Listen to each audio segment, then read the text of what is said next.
We hope you enjoy The Magicians, The Innocent Killer by Rachel Lawson. The Necromancer, known as the King of Doom, awoke screaming after having an especially horrific dark vision of a violent murder. His housemate was on holiday in America, so he didn't hear him scream. Lance awoke, sweating. He was used to having dark visions of things that would happen. It was his curse. He jotted down his vision in words in a diary beside his bed and got up and got a glass of water, went to the loo, returned to bed, and tried to sleep again. He couldn't sleep. He got up and watched TV. On was a repeat of the Blake Report. It was his granddad's current affairs show. The Necromancer has struck again, and as usual, the police want to catch him but can't find him, said Dr. Blake Alexander. Lance knew Blake knew the Necromancer was Lance's dad, Blake's own son. The Necromancer, Lance's dad, who was wanted as a serial killer by the police. He hid in the open. He even helped the police as a superhero called the Enchanter. He was fearless and brazen, but enough about him. Lance Googled the place of the murder from the images of the dream in the diary and found the place of the killing, jotting down in the vision diary the address and the time of day and day of week from a newspaper in the vision on the scene. Lance was now able to go to the crime scene and prevent it like he'd done many times before. Not long before the murder, Lance dematerialized from his home, masked and disguised as his alter ego, the superhero, the King of Doom, materializing on the scene of the murder. Lance saw the victim. He walked up to them quickly. She was scared of the masked man who just appeared out of thin air in the empty street at dusk. She dropped her newspaper and walked away from him in fear. "I'm not here to hurt you. I'm the King of Doom," Lance said, chasing after her to protect her. She didn't believe him. "Someone wants to murder you. I saw it in a vision," Lance said. She thought he was insane. She tried to run, but he grabbed her arm to stop her from running into the killer, who was somewhere around there. "I don't want to hurt you," Lance said, grabbing her other arm and looking into her eyes. She screamed. "I'm here to help you," Lance said, and felt a sudden pain in his head and fell down on her, knocking her to the ground with his tall frame. The vision of the murder overcame his mind, and he lay unconscious there, pinning down the terrified woman who saw what he did not, the man behind him who hit him in the back of the head with a crowbar. The man slammed the crowbar into her face, killing her. "Wonder who he is," said the killer, rolling Lance onto his back and unmasking him, looking at his face. Thinking him dead, he put the bloody crowbar in his hand and left.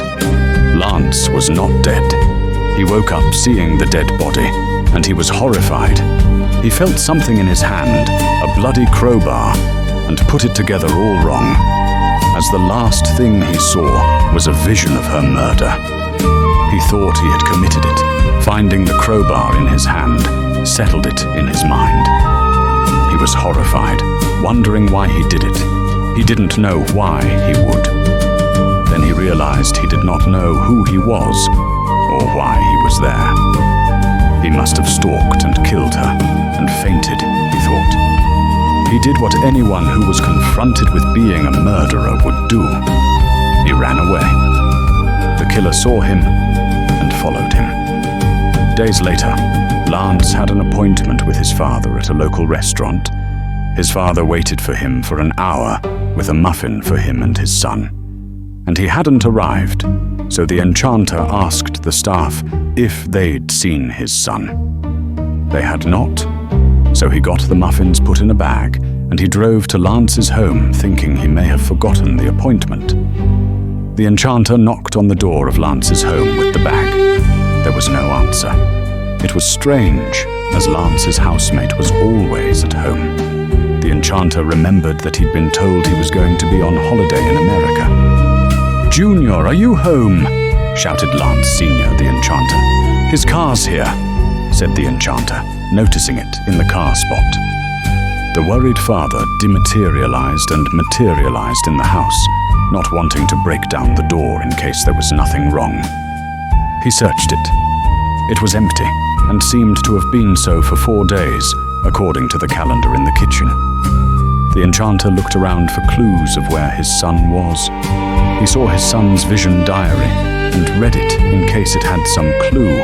The last entry was about him, going to stop the murder at the scene of the murder. The enchanter took the diary and dematerialized and appeared to his horror on a big crime scene full of policemen. "Enchanter, what brings you here?" said his Uncle Simon, a police sergeant. "I'm looking for Junior." "He's missing," said the enchanter. "He came here to prevent a murder. He mustn't have stopped it." "How do you know?" said Simon. "It was in his vision diary," said the enchanter. "What happened here, I know the vision, not who it was or why it happened, or why you're still here after 4 days. We're trying to find the killer's weapon."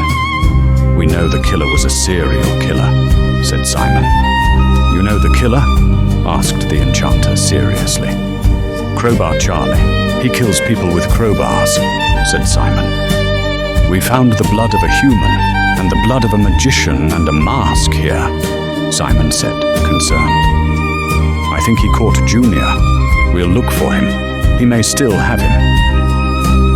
The enchanter was really worried now. He gave the paper bag to his uncle, which was still in his hand. "Here, have them. I've lost my appetite," the enchanter said. He decided to hunt the killer, thinking he might find his son.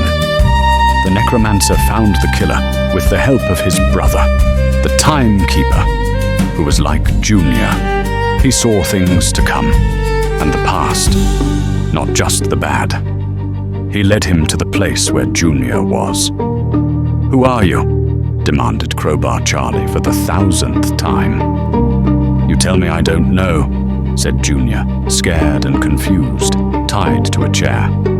"Let him go, Charlie," said the necromancer, darkly appearing out of thin air. "What are you?" said Crowbar, seeing him appear in the room. "The necromancer," said the necromancer, pulling out his sword. "Who's that?" asked Junior, confused and worried that his dad looked dangerous. "Oh, come off it, Doom," said the necromancer, frustrated seeing his son scared of him. "Doom, who is that?" asked Doom, who had amnesia. "The Doom Fairy." "You are Doom," said the necromancer. The killer looked nervous. The necromancer was a serial killer, noted for killing bad people like him. Was this Doom? A plant? Was this killer hunting him? "Let him go," said the necromancer, walking closer. Crowbar put a knife to Doom's neck. "Go away," said the scared Crowbar. "Let him go," said Senior darkly. "Go away," said Crowbar. "Oops," said Doom, who was so scared he wet himself. "You!"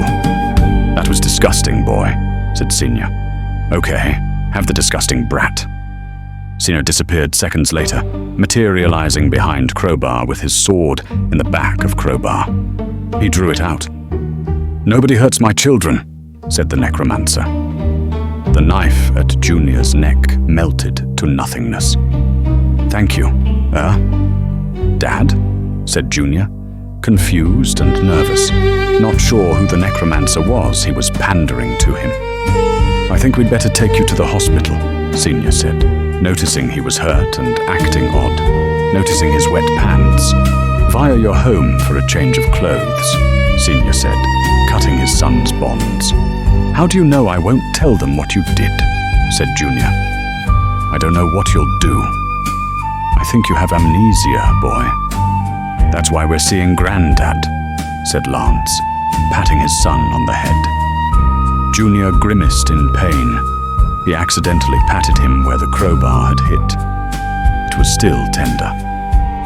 "Sorry, boy," said Senior, leading him into a swirling portal to his home to freshen up, before he went to the hospital morgue where Blake worked as the coroner.